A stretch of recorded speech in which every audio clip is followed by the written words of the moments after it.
Hello and welcome to the Raise Your Vibe and Thrive podcast with me, your host, Jackie Frith. And today I am joined by the very lovely Della, who is a psychic medium. How are you, Della? I'm good, thanks, Jackie. How are you?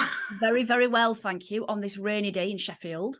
Mm, So, just a little bit, I'll just run a little bit through who you are, what you do, and then we'll get straight into the interview. Okay. So Della used to be a trainee tutor working in computer-based adult education, which was teaching introduction to community development and health. So we'll talk a little bit about that as well, because I think that's really interesting. You've been practicing mediumship for 12 years on platform. And you said originally that you've been teaching for 4 years, but I know it's longer than that. I reckon it's about 7 years. Okay. Your mission for the world is to help and heal people through mediumship and help them to discover their own abilities to communicate with spirit. Does that sound about right? Yeah, that sounds right. Yeah. Good. Okay, so first and foremost, how did you get into mediumship? Tell us about Um, well, how I got into it was in about 2000 and well, it's a long story, but just to that. All right, we've got time. put some marker stones in, I would say seriously, 2009. My dad had passed away. He was on his way to the spirit world, and a lot of things happened, like signs and synchronicities. Well, I didn't call them back then. I called them coincidences. Oh, it's just just a coincidence, you know. But things had happened prior to that, and I'd like shrugged it off. I were kind of in denial. So when you said things had happened, what exactly do you mean by that? So in my dad's bedroom, I was kind of like talking to my nan, who was coming to visit my dad from the spirit world, and I just kind of like put it down to my imagination or wishful thinking and stuff like that, and it weren't until my dad had a carer, and she stopped me in my tracks. She said, I need to talk to you. And I said, why? She said, because your nan's been talking to you from spirit world, and she wants me to sit down and talk to you and tell you it's not your imagination and all that. And I just, again, I said, oh, I don't believe in nothing like that. It's a load of, it's just Yeah. And so she sat me down and she said, you really need to go to Wall Street and start embracing your pathway in life and all that, and I thought, well,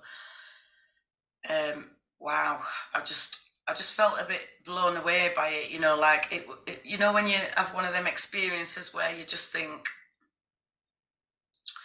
is that real? Or, it's like, okay, okay, I'll go to spiritualist church. She told me to go to a spiritualist church, and that there would be more advice and information coming to me.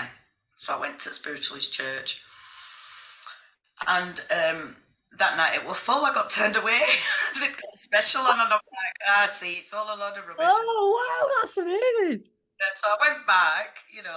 She said to me, "No, go back." So I went back, and I sat at the back, watching a medium. I can't remember which medium we're on, and I was just sat in complete denial. And service finished, and I said, "Right, see, that's it." This is the thoughts that was going through my mind at the time. I felt someone tap on my right shoulder, and it was a definite tap on my right shoulder. And so I went like this to turn around to say, hello, somebody must have recognised me in spiritualist church. And there was the wall. Oh, okay. So I sat at the back, and there was the wall, and I thought, oh, it's just gone unbelievably spookily serious now. I think I'm going to faint, you know what I mean? Terrified. And this calmness came over me, this real, like, just beautiful, serene, at peace feeling. And this little, like, gentle voice said to me, look at the picture. and there were a picture on the back of the church wall at Cliff Spiritualist Church in Sheffield. They've got a centenary picture, and it's like a collage picture, and there's loads of like pictures around a piece of information about the church. And I was looking at these different pictures, and all of a sudden my eyes just went, oh my God, that's my nan. And she was stood outside church. Really? Oh, Like, she was actually on the picture? She were on the picture, yeah. Oh, wow. And she said, see, you know, and I was just, again, I was just in denial, you know. I was like, even though I'd got this beautiful feeling around me, and I thought, oh wow, you know, I would just, my mind were a bit blown. It were a lot to take in, you know.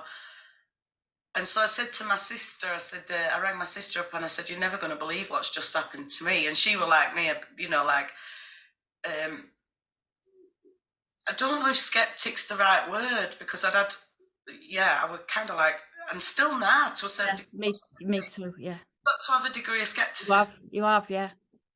And so I said to my sister, well, my nan's, this has just happened to me. And you know, and I explained it all to her. And yeah, she came and she looked at the picture and she went, oh my God, yeah. And then all these other things started happening. So like I had a suitcase, well, that's jumping ahead a little bit, but yeah, I had a suitcase with my nan's stuff in. This is how the story kind of like begins to tie together.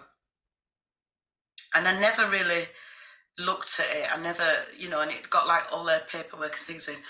And I decided to have a look at it at some point, and it had got written poetry and songs. She was a songwriter, and then I found like pieces of philosophy that she'd written. Wow. And then I found postcards that she'd sent into Harry Edwards Healing Sanctuary. And I found Psychic News from 1969. And then I started like asking questions around family like later on. But the interesting thing was I'd found a letter from a lady called Betty Allen. And I'd been to Betty Allen quite a few years prior to that.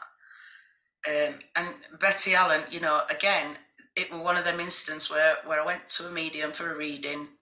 Betty Allen's name had come up a lot. And I took my nana's headscarf, and she was doing something called psychometry with it, and she said, this has been washed, you know. And I was like, well, yeah, she's right. And she said, this is your nanans, and kind of things like that. And she said quite a few things that I thought to myself, well, she could have guessed, or she could have researched it, you know, skepticism again.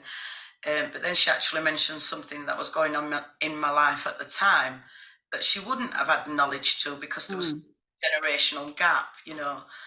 And that made me stop and think. And then obviously the years later, when I found that letter, I realised why I'd been guided to her to have a reading. Now, the contents of that letter, you know, I'm kicking myself now that I haven't got it, but basically they used to have conversations in letters back then, like we do in text messages and things like that. But Betty was talking to my nan about the home circle and the development circle and things like that, you know. So my nan had been practicing mediumship with Betty Allen in a home circle back all them years ago. Wow. 50s and 60s, yeah. And it came out since, you know, obviously, like I've been asking my family and all kinds of things like that. And yes, she was a medium, my nana. She was a spiritualist medium, Christian spiritualist medium. You know, she was like me. Mine and her life paths are very similar. I found a lot of things out about her. Like me, she's explored religions, you know. And yeah, it kind of blew me away that it was this side to my nan that I knew nothing about, but yet I were having all these experiences that kind of like, you just can't put it down to anything else than other world contact, you know, spirit world contact. Yeah. So was it a fairly I mean, did you then find it quite easy to just sort of transition into doing the mediumship, or not? Was it, because I know for some people it's a lot easier than it is for others, and a lot of that I think is more to do with the mindset and the fear with it, you know? Absolutely, and I had that to contend with at the beginning, the mindset and the fear. But yes, I believe that my development was very quick in regards to like some other people's pathways, you know. But I was at that stage where I was ready to change my mindset. I was ready to change my life. And it wasn't easy, you know. I'd been struggling with grief and depression, anxiety prior to that, you know. We mentioned the introduction to community development and health.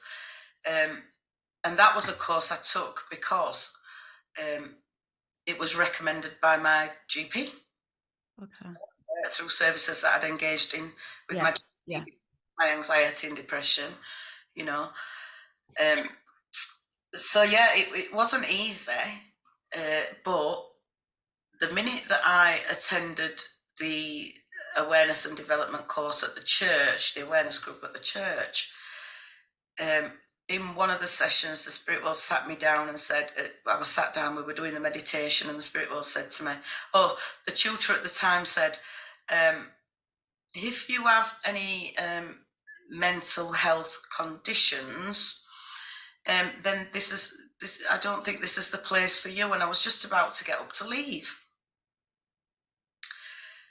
And it was like, again, that gentle voice, that peace, that calm, that serenity just took over me and said, please stay, because one day you'll be teaching this. And I was like, and I just sat there kind of like chuckling to myself inside. Complete denial at what I was listening to, you know, and, you know, literally within 10 years. Wow. Yeah. Okay. What do you think about that? When somebody says, if you've got like mental health issues, then this is probably not the place for you. I think that at that time, that was a very, it's always going to be inappropriate to say anything like that, because it is bridging on discrimination, if you ask me. I think at that time, you know, that particular tutor wasn't equipped or prepared or, you know, that kind of thing to deal with that kind of situation, or, you know. So, yeah, I mean, it did give me a few light bulbs as to why the Spirit World actually said to me, please stay. And because the thing is, Jackie, you know, the struggle that I had was, you know, am I making this up? Is this my mental health? You know, you know, that kind of thing. And people often do, but there is a massive difference between mental health and mediumship. You know, if I'd have not engaged in that path, I would have never found out. No, I've always, not always thought, but since I've been sort of on the spiritual journey, that a lot of people that do say maybe that they're hearing voices and they think that it's a mental health issue, I've often had the thought that actually it could be that it's spirit that's communicating with them, and it's not that they're mad or that they need to be sectioned. You know, they probably might need to go to a spiritualist church rather than, not that I'm advocating people shouldn't go and get their mental health checked out, but I just think that sometimes that's maybe overlooked, or absolutely, if they took a different path and decided to go to a spiritualist church, it might make them make more sense of what's going on in their own mind. Absolutely, and that is actually what happened with me, you know. I got to a point where I was able to distinguish, you know, what was spirit and what was my own mental health, you know. My mindset you know, you touched on that earlier. My mindset at the time was affecting my mental health. Yeah. So you've just said there that you knew how to distinguish between your own mind and between spirit. So how do you do that? Because I think, again, that's something that people, and I know that's what I've struggled with when I've been doing mediumship. Like, how do I know it's me, or how do I know it's spirit?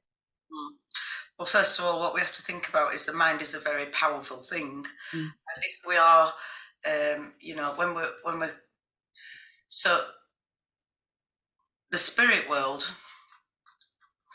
they're not anywhere other than here within your own range of consciousness. Okay. You hear people talk about 3D, 4D, 5D all the time. Yes. We're in this living, logical, sensical consciousness, yeah? And the spirit world, when we begin to raise our vibration, then we are able to communicate. And that in itself is, it's a higher vibration, you know? Okay. Yeah. When spirit world come to communicate, they come on the essence of love. Yes. And that's what makes it possible. Yeah. That loving intention that no harm is going to be done. Yeah. If you are in a fearful state, when you connect with the spirit world, you know, you can be like projecting that fear, and it can feel amplified. And Yeah.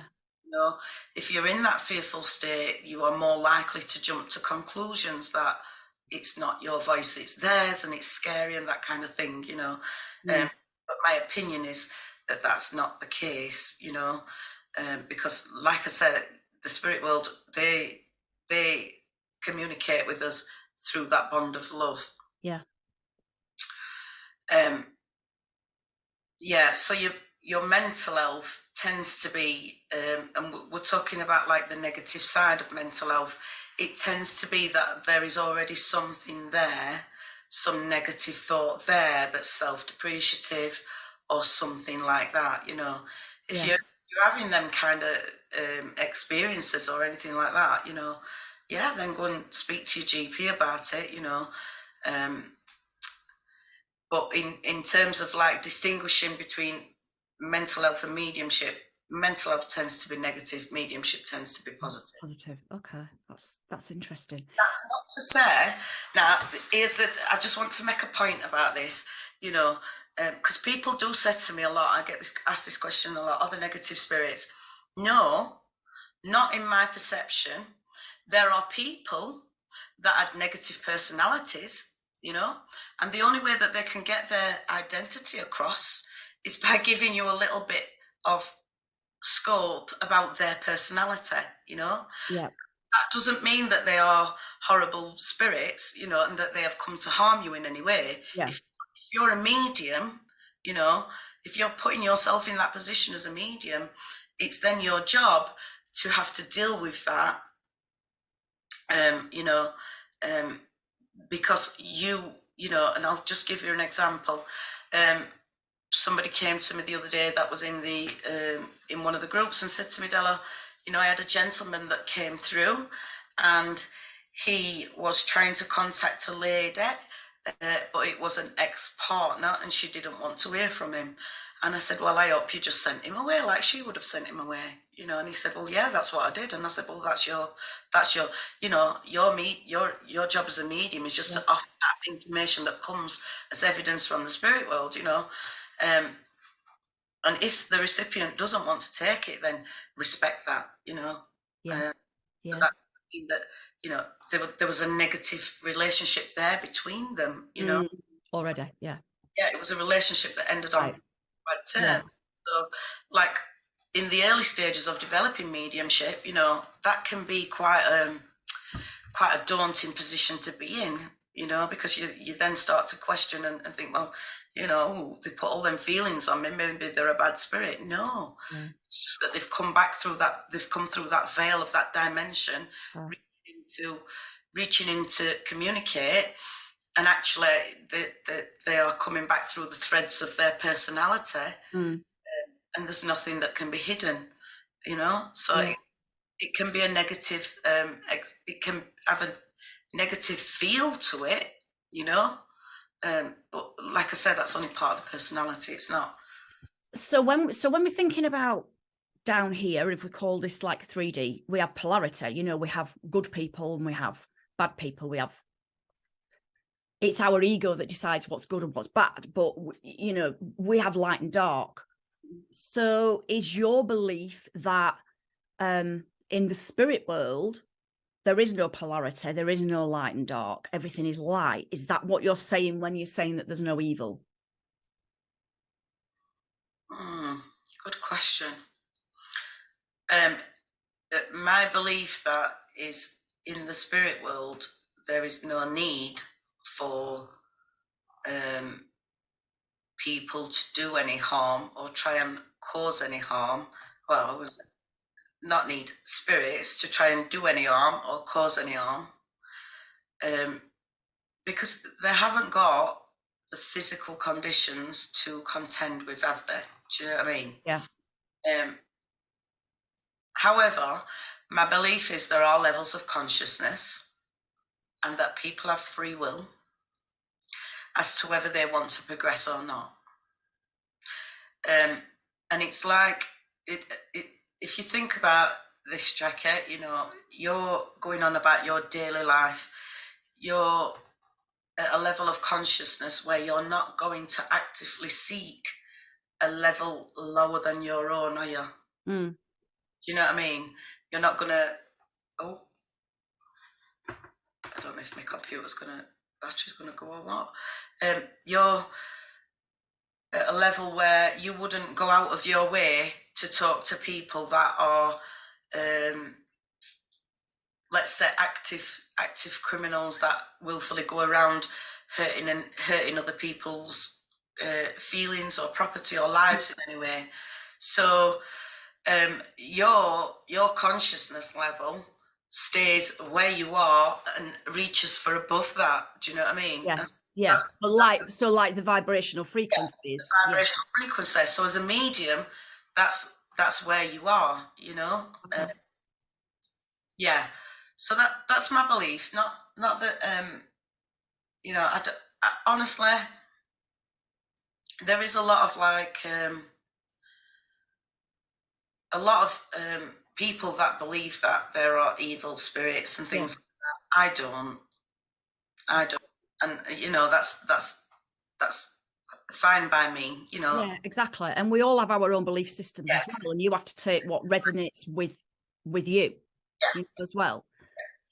So talking about more along the mediumship, how do you define being a medium, and what would you say is the difference between a medium and a psychic? Oh, there's a definite difference.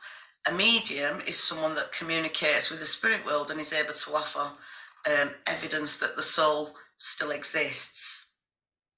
And a psychic is someone who is able to read your own auric energy, that kind of thing, and tell you about your own life, you know. Yeah. And perhaps even, you know, some psychics do offer premonitions. Yeah, I struggle with that one. Premonitive information, predictive information. Yeah. You know, I don't do kind of like predictive information that much. But yeah, I think that's the difference. There is a distinguished difference. Yeah. Mediums communicate with spirit world. They offer evidence of soul survival. Okay, so every medium is a psychic, but not every psychic is a medium. Do you agree with that? No, I don't. My belief is that we are all spirit. Okay, yeah. My belief is that we're all mediums. My belief is that we're all psychics. Yeah. That was my next question. Yeah. So my belief is, you know, to what degree of conditioned layers do we hold on our consciousness that restricts us from that, access to that, you know, what beliefs do we hold, that kind of thing. You know, I think we're born spirit, and we go back to spirit. You know, we've just got this body for a while, you know. So why wouldn't, it's like when we talk about development, why some people find it easier and quicker than others. Yeah. Um, it does literally come down to, because the spirit world have often said to me, as a medium, your pathway it's about you and your healing journey. The more that I can develop myself and have the realizations within myself and change the behaviors and the beliefs within myself, and become more soul-led and more soul-empowered, the clearer that the mediumship becomes, Yeah. and the more effective it becomes. Now, what I mean about effective is the message from the spirit world for me through my mediumship is that the foundation of mediumship, the purpose of mediumship, is always healing. Yeah. There always has to be, the purpose of it is to have a positive effect, Yeah. And they also said to me, Della, because sometimes, like, you meet people and they're really struggling with grief and they've received a message and there's an emotional release, and the empath in me, the compassionate side of me, wants everything to be all right for them, and like, I'll often, like, sometimes I'll when I've gone away, it's touched me in a way, and it makes me feel emotional, and I'll talk to the spirit world about it, and they'll say to me, Della, the message is just a tip of the iceberg, that person, has gone away with food for thought at the very least, and it always has a positive impact. Yeah. Yeah. I mean, I think so. I've done quite a few. I've done a lot of training with yourself in mediumship, and I think I was in my 30s before I even sort of got onto the spiritual path, and I think I was so very much logical mind. And when you're working with mediumship and spiritual, it's more of the right side brain rather than the left side brain. So I think I found that I was so analytical and so questioning everything. So if I got things coming through, I wouldn't always say them, or I'd say them and then question whether I'm saying it right and things like that, and I know that there was so when you hear a lot of people saying that they don't believe in the spirit world, or they don't believe in, a lot of it I think is based in fear, because that's where I was. And I remember ringing Bold Street when I was first started on the path, and I rang them and said, I want to sort of connect with my spirit guides and things, but I don't want to talk to dead people. And whoever it was that answered the phone just started laughing and said, what do you think spirit guides are? And I was like, and he went, the dead people. And I'm like, yeah, I know, but I don't want to be talking to somebody's mom or dad, and I'm not sure where that fear was coming from. But obviously, I went down to the church and I've done various other different types of mediumship. But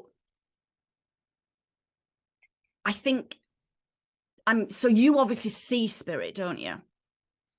Sometimes. Yeah, because I don't really see it, and the words coming in are my own words. So that's sometimes where I fall short a little bit in thinking that maybe it's not me, or it's spirit. Is it spirit? Is it not spirit?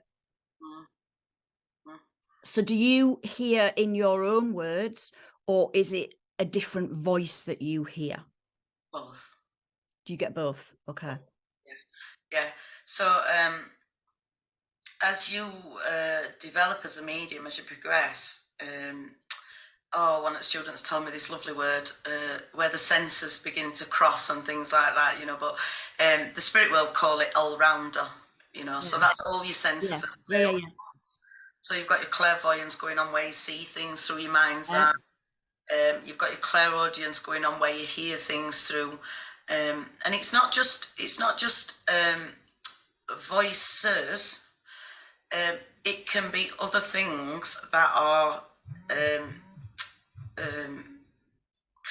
evidential to the communicator's life that you hear.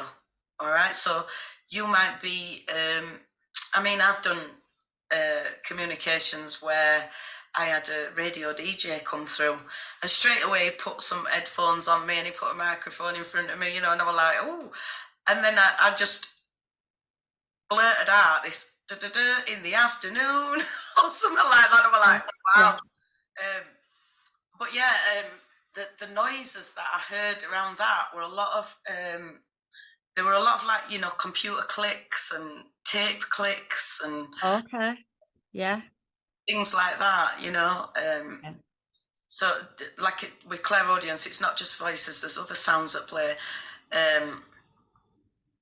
Oh, sorry, I've digressed. I've gone off your question. That's all right, don't worry. But yeah, for me, it's both. So I'll hear the voice sometimes. I hear the tone of the voice. Yeah. And you know what I mean? I'm very good at picking up on smoke. Okay. Smoke myself. Yeah. And I can get that feeling and that level of raspiness to the voice that smoking produces. Yeah. You know? If it's a high-pitched voice, I can pick up high-pitched voices, because you talked about polarities, you know, so it's anything that's extreme from me, you know, or, you know, and I've even had words in different languages, and, you know, they've made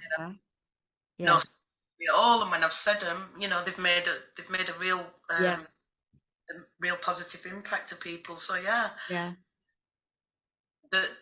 The only, you know, clairaudience, all the clairsentience, they all come under the banner of mental mediumship. Yeah.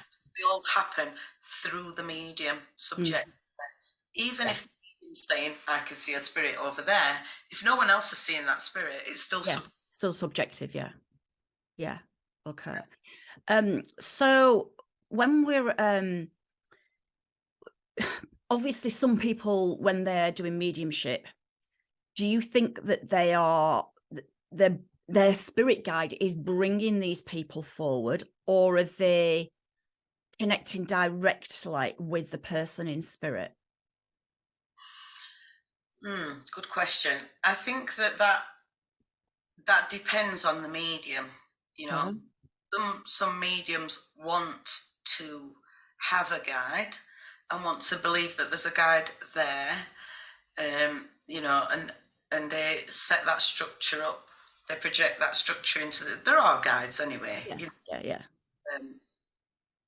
There is, you know, like the minute that you start inquiring about the spirit world, you know, your guides are actually like celebrating. It's like, hallelujah, you know, party poppers are going on and things like that. And so they start preparing, you know. I think the more cohesive and fluent you get with connecting with your guides, the spirit world, you know, the easier it is. I've done it again. I've lost questions. Don't worry, it's fine. Yeah. So I was asking whether you think that people are connecting directly with the guides and they're bringing people through, or is somebody connecting directly with the spirit person? Yeah. So everybody's, at first, there's always guides there, and there's always going to be guides there, because spirit world work like we work in communities, teamwork, that kind of thing. The more the mediumship gets established, the more it can feel to the medium, and only to the medium, like there isn't a guide there. It can feel more like direct contact. But that's just because you've gelled that much with your helpers on the spirit. That's just my opinion and my perception. There are many other mediums that will give you different opinions. Of course. And I know that from the different courses and things that I've been on, I get different things that have been taught from different mediums. And you have to just take what resonates with you, because everybody's belief systems are different. Everybody's truth is different. So you have to take what feels right. And I think that we have to try and split away a little bit from the ego as well, because I think the ego can play quite a big part in when we're connecting with spirit as well. Absolutely. Yeah. You know, it's part of the mind, it's part of the person. You know. Yeah.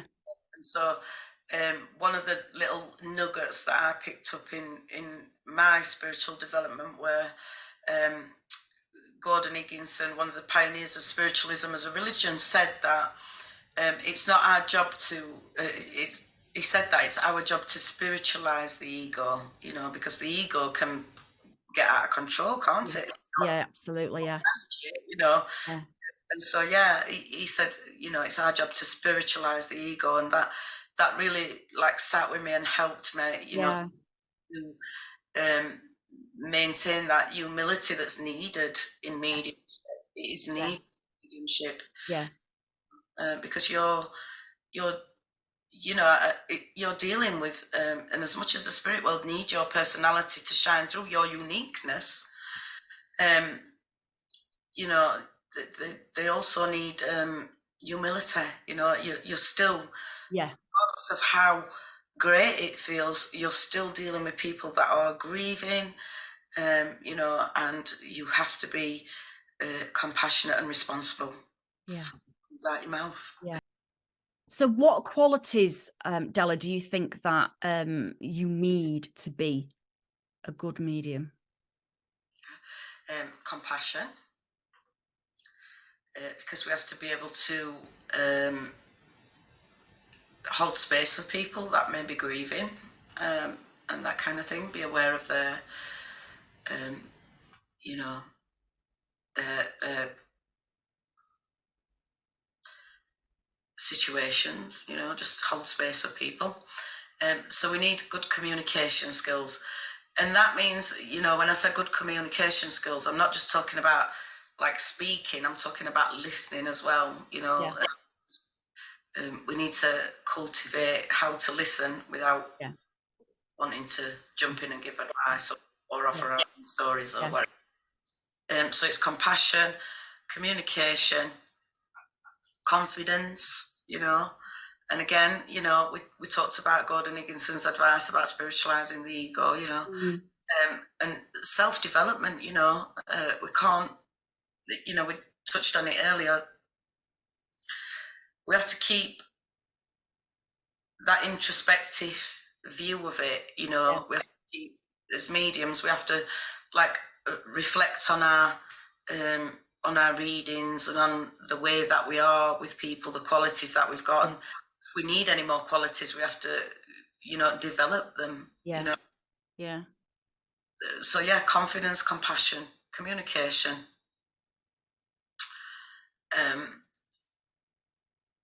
Empathy. Would you say that's definitely empathy. Yeah. Open-mindedness. You know. Yeah. It's probably a non-exhaustive list. Yeah, no, exactly. Yeah. So what kind of advice would you give to somebody who, you know, is on the mediumship path, maybe, you know, at the beginning of their mediumship journey? What do you think what would you be saying to them as their teacher, the kind of things that they need to be doing to help them to advance more?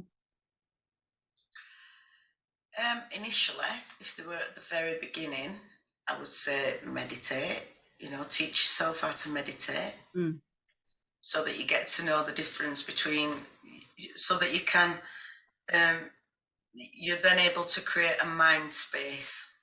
Yes. You know what I mean? Because like with meditation, what I said to people is, we're not trying to stop the thoughts, you know, we're just trying to like let them pass, rather than giving them attention and emphasis or anything like that, or maximize and minimize it.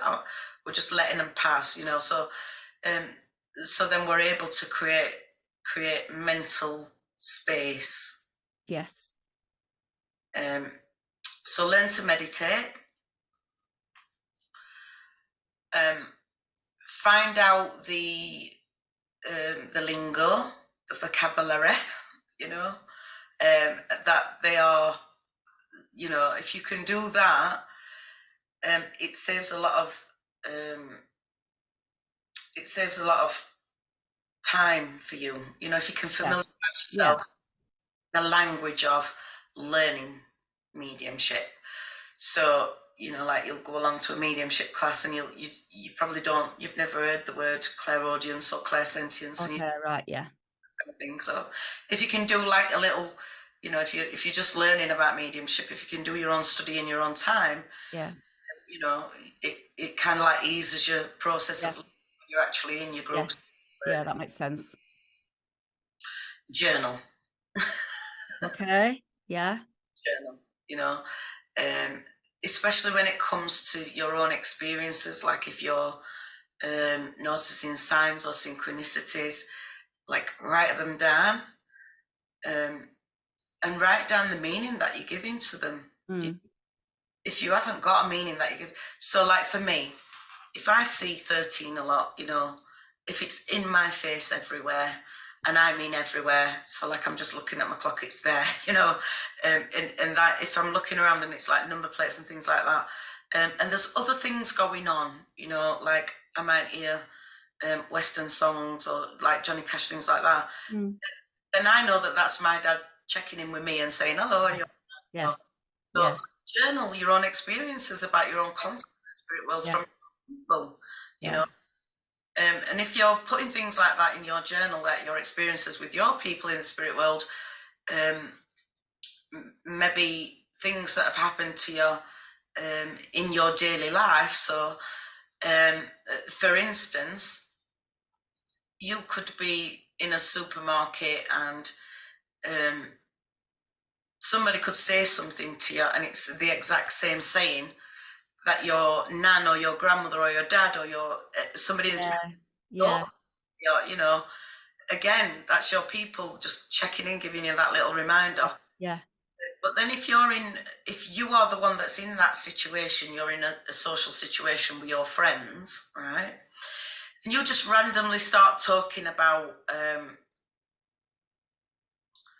something, and the person goes to you, the person that you sat with goes to you, oh my God, you've just reminded me that my mum used to do that, or my dad used to do that, or so and so. You know, that's again, that's the spirit world just taking to use that already empathetic, spiritual, yearning, knowledge, energy that you've got, you know, write about that, you know, because every time you write something down, you're affirming and confirming that, you're acknowledging that, do you know what I mean? You're like saying to the spirit world, oh, yeah, you know, this did really happen, you know, and I'm really pleased that this has really happened, you know, that kind of thing. Okay, brilliant. Yeah, so meditate, journal, and try to get to understand some of the terminology, the language. The lingo. Yeah, perfect. So you've got a group on Facebook, haven't you? It's quite a long name of a group, so I will put it in the comments, in the write-up. So it's Psychic Mediumship Development Discussion and Advice for Advancement is the group, and that's open to anybody, isn't it? It's not just sort of people within Sheffield. It can be anywhere in the country. It can be anybody, anywhere. We've got people that are in that group from America and all. Okay, perfect. Yeah. And you do Zoom classes and Zoom like open circles, because you know, I've been on a couple of those where you do open circles and things for people. Yeah, we do. The great thing about the group is if you are just starting your mediumship journey, and even if you're a developed medium and you just want to, you've like put another aspect into your mediumship and you're looking for some way to practice to develop it, then great, you know, come and use that space. That's what it's there for. Okay.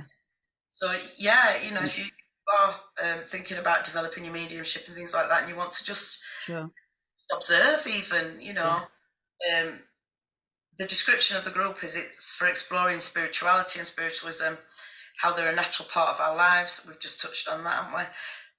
And you know, the ethos here is, while your gifts are unique expressions of your soul, you will have a safe and supportive environment to practice in. So you can put up posts and things there that you can ask for sitters, so for yourself to practice on and things like that, you know, and then, like you said, you can join groups and stuff like that. Yeah. Okay. And if somebody wanted to book a reading with you, how would they go about that? They can find me on Facebook. Okay. All right. Have you got a page, or is that your? Yeah, Della, Psychic Spiritual Medium. Okay. Yeah. Right. Okay, brilliant. That as well. Oh yes, I can see. Yeah, Della, Psychic Spiritual Medium. That's brilliant. Okay. This has been amazing. We could talk for hours and hours and hours, but we're obviously limited on time. But thank you so much. It's been refreshing to talk to you in an open way about this as well, and just understanding how important it is to communicate with the spirit world. But it's more of that healing side of it, I think, as well, that we really need. It's not just a case of bringing somebody's mom, dad, auntie, uncle through. It's about that healing aspect of it and what it's going to give to the recipient. That should always be the intention behind it, you know. Yeah. How, you know, is it going to be a positive, uplifting experience? Yeah. Then I shan't offer it, you know. No. You know. I believe that mediumship is just a natural part of our lives. It's a natural part of who we are as a person, you know. Yeah. Because we are spirit. We are, you know, and I just think it's just a beautiful thing. Yeah, it's a beautiful gift, isn't it? Yeah. Yeah. It's innate in us all, you know. And it's to what degree people want to bring it into their lives, you know. It's like we don't one day wake up and say, right, I want to be an artist. You know, we have to go and study and learn about it, don't we? Absolutely. Yeah, definitely. So thank you so much. It's been brilliant. And I hope, you know, the viewers watching it have enjoyed this. If you've got any questions, please do post them below, and give the video a like, a thumbs up, and please also subscribe to the channel. So I'm going to wish you best and have an amazing weekend, and I will talk to you soon.